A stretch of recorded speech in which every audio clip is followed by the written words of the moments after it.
PM दक्ष योजना, प्रधानमंत्री कौशल विकास योजना के बाद में आ गया दूसरा सबसे बड़ा योजना ट्रेनिंग पार्टनर्स के लिए, कौशल विकास के क्षेत्र में काम करने के लिए, गवर्नमेंट से ग्रांट लेने के लिए।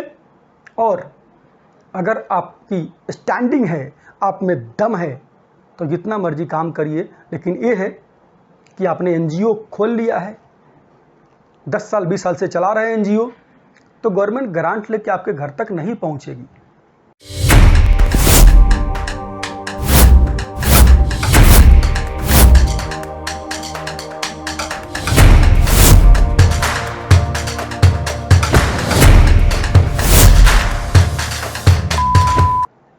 आपको जो रिक्वायरमेंट्स है उस रिक्वायरमेंट को पूरा करना पड़ेगा, क्राइटेरिया को फुलफिल करना पड़ेगा, और इन क्राइटेरिया को फुलफिल करके आइए, इतनी बड़ी योजना आपके सामने आई है, अप्लाई करिए, ग्रांट लीजिए और काम करिए। तो आइए बात करते हैं पीएम दक्ष योजना के बारे में। अगर पीएम दक्ष योजना के बारे में आपको जानना हो ब्रीफली कि दक्ष योजना है क्या, किसके लिए है, तो इसके लिए मेरा दूसरा वीडियो, उसका लिंक मैं डाल रहा हूं डिस्क्रिप्शन बॉक्स में, आप देख लीजिएगा। यहां पर मैं बात करने वाला हूं सिर्फ ट्रेनिंग पार्टनर्स के लिहाज से, एनजीओज के लिए, स्टार्टअप के लिए, सोशल एंटरप्राइज के लिए। तो अगर आप कौशल विकास के क्षेत्र में काम कर रहे हैं, इस क्षेत्र में आपका काम करने का एक्सपीरियंस है, तो आपके लिए आ गया है गोल्डन चांस, आपके लिए आ गया है सुनहरा मौका ट्रेनिंग पार्टनर बनने का, क्योंकि इसका RFP ministry of social justice and empowerment, सामाजिक न्याय एवं अधिकारिता मंत्रालय के द्वारा ऑलरेडी 5 जून, जैसे ही 4 जून को आचार संहिता खत्म हुआ, तुरंत 5 जून 2024 को इसका आरएफपी आ गया। और इस आरएफपी के माध्यम से एक बहुत बड़ा मौका आ गया है एनजीओ सेक्टर के लिए, एक बहुत बड़ा मौका आ गया है वे सारे ऑर्गेनाइजेशंस के लिए जो कौशल विकास के क्षेत्र में काम कर रहे हैं, जो चाहते हैं कि उनको स्किल डेवलपमेंट का टारगेट मिल जाए और टारगेट लेकर के वो गवर्नमेंट से ग्रांट लेकर के आगे काम करना शुरू कर दे। तो आइए जानते हैं पीएम दक्ष योजना। यहां पर सबसे पहले जो अप्लाई करने की आखिरी तारीख है उसकी बात करते हैं। 4 जुलाई 4 जुलाई 2024 इस योजना में अप्लाई करने की आखिरी तारीख है। सेकेंड बात करते हैं, क्योंकि मेरा मेन पहले ये बात करना है कि कौन लोग एलिजिबल है, कौन सी संस्थाएं यहां पर अप्लाई कर सकती है। अगर आप एलिजिबल है तो आगे बढ़िए, अप्लाई करिए और सफलता आपको मिले, ऐसी मेरी ईश्वर से प्रार्थना है। तो सबसे पहले बात करते हैं कितना टर्नओवर कितना चाहिए, क्योंकि यहां पर योजना बड़ा है। तो जितने अमाउंट के लिए आप प्रोजेक्ट अप्लाई करेंगे उसका 1/4, उसका 25% कम से कम आपका टर्नओवर होना चाहिए। अब यहां पर बोलेंगे कितने का प्रोजेक्ट से क्या मतलब है, तो यहां जो ट्रेनिंग है, this can be up skilling और री skilling, this can be short term fresh skilling, जहां पर 1200 घंटे तक की ट्रेनिंग यहां पर कराना है आपको। तो शॉर्ट टर्म ट्रेनिंग के लिए जो कॉमन कॉस्ट नॉर्म्स है उसके अकॉर्डिंग, CNN के अकॉर्डिंग आपको यहाँ पर पैसा मिलने वाला है कि आपकी जो ट्रेड, जो आपकी जॉब रोल जो आप चुनाव कर रहे हैं वो कौन से कैटेगरी का है, कैटेगरी 1 है, 2 है, 3 है, तो उसके अकॉर्डिंग आपको रेट मिलेगा। जो अगर आप बोर्डिंग एंड लॉजिंग प्रोवाइड कर रहे हैं, आपका कोर्स अगर रेजिडेंशियल है, तो वहाँ पर फिर XYZ रूरल आपका कौन सी कैटेगरी है उसके अकॉर्डिंग आपका अमाउंट कैलकुलेट होगा। तो जो इसके अकॉर्डिंग कैलकुलेट करके जो आपका अमाउंट बन रहा है पर स्टूडेंट और कितने के लिए अप्लाई आप कर रहे हैं, तो सपोज आप अप्लाई कर रहे हैं, जो प्रोजेक्ट आपका है वो 1 करोड़ का, तो 1 करोड़ के प्रोजेक्ट के लिए रिक्वायरमेंट क्या है कि आपके संस्था का जो टर्नओवर है वो कम से कम 25 लाख का होना चाहिए। अगर आपका मिनिमम 25 लाख का टर्नओवर है तो आप 1 करोड़ का अप्लाई कर सकते हैं, उसके वाइस वर्सा अगर कम है या ज़्यादा है तो आप ऊपर या नीचे जा सकते हैं।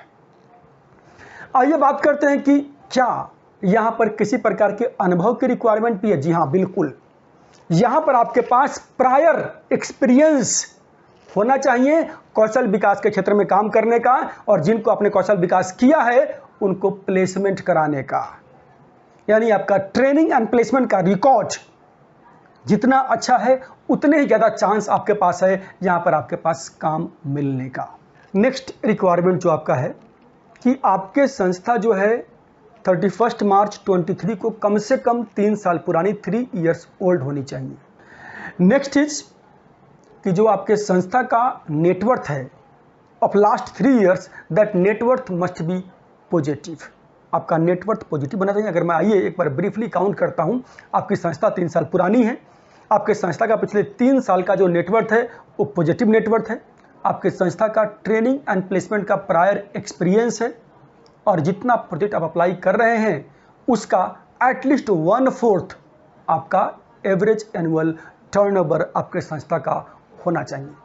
आपके संस्था के पास वैलिड पैन और जीएसटी नंबर का होना भी यहाँ पर कंपलसरी दिया गया है।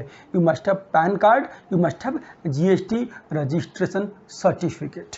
इस योजना में जो आपको फंड मिलने वाला है, जो पैसा मिलने वाला है आपका, वो मैंने पहले ही बताया कि आपको कॉमन कॉस्ट नॉर्म्स के अकॉर्डिंग पैसा मिलने वाला है आपको, कि आपके कौन से कैटेगरी का ट्रेड है, कौन से कैटेगरी का आपका एरिया है, उसके अकॉर्डिंग आपका बोर्डिंग एंड लॉजिंग का और ट्रेनिंग का यहाँ पर आपको पैसा मिलने वाला है। यहाँ पर मैं थोड़ा ब्रीफ करता हूँ कि जो आगे जो ऑपरेशन का इसका जो सिस्टम रहेगा वो कैसा रहेगा। यहाँ पर स्टूडेंट्स के लिए एबास आधार एनेबल्ड बायोमेट्रिक अटेंडेंस सिस्टम के माध्यम से अटेंडेंस लगा जाएगा, यानी जो बायोमेट्रिक अटेंडेंस के अकॉर्डिंग बच्चों का अटेंडेंस लिया जाएगा मॉर्निंग में और इवनिंग में, यानी ट्रेनिंग शुरू होने के टाइम में और ट्रेनिंग खत्म होने के टाइम पे।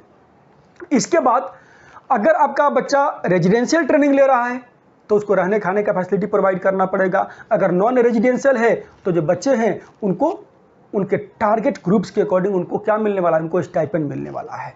अगर बच्चा आपका शेड्यूल कास्ट का है तो 1500 रुपीज़ पर मंथ मिलेगा। अगर आपका डीनोटिफाइड ट्राइब्स वाला बच्चा है तो 1500 पर मंथ मिलेगा। सफाई कर्मचारी है या वेस्ट पिकर है तो 1500 मिलेगा।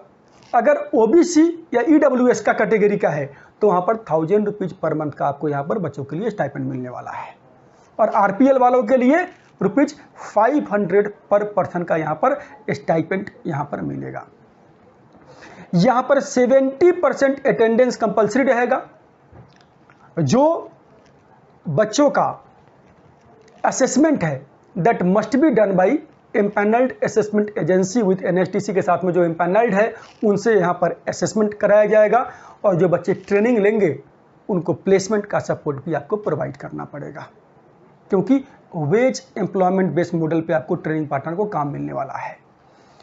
एक सबसे इम्पोर्टेंट बात, सबसे महत्वपूर्ण बात, अगर आप इस में टारगेट लेके काम करना चाहते हैं, अप्लाई करना चाहते हैं, तो अप्लाई करते टाइम आपके पास स्मार्ट पोर्टल पे रजिस्टर्ड ट्रेनिंग सेंटर का, अफिलिएटेड ट्रेनिंग सेंटर का होना आवश्यक है। आपको letter of registration current date का आपको देना पड़ेगा। अगर आपके पास वो सेंटर है तभी अप्लाई करिए, अदरवाइज आप रिक्वायरमेंट पूरा नहीं कर रहे हैं। और जो भी आगे इसका मॉनिटरिंग होने वाला है, जो आगे इसका डॉक्यूमेंटेशन MIS का पार्ट होने वाला है, वो स्किल इंडिया डिजिटल हब जो SIDH सिद्ध पोर्टल है, उस पोर्टल के माध्यम से काम होने वाला है। तो फ्रेंड्स, वीडियो को देखने के लिए नमस्कार और बहुत बहुत धन्यवाद आप सभी का। फ्रेंड्स, वीडियो को देखने के लिए बहुत बहुत धन्यवाद आप सभी का। और वीडियो अच्छा लगा हो तो लाइक ज़रूर कर दीजिएगा। और जानकारी आप चाहते हैं कि और लोगों को मिले तो please don't forget to share this video. और चाहते हैं कि जानकारी हर बार आपको मिलती रहे, ऑन टाइम मिलती रहे, तो please subscribe the channel. Thank you so much.